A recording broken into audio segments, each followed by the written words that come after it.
I would like to end yung aking experience niya sa ICI. But one thing that I can say is that there's no transparency.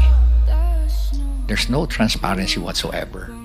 Nakita namin yan ni Secretary Vince. Nakaka-insulto pa.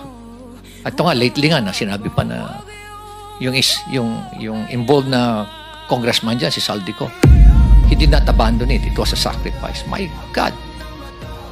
Nagdakaw ka ng bayan, kasi sasabihin mo, it was a sacrifice on your part. And it's not an abandonment. Ganyan na ba kababa yung standard natin sa Kongreso? Mr. Chair, ganyan na ba tayo kawalang hiya ngayon? Manhid, diba? Napaka callousness, hypocrisy,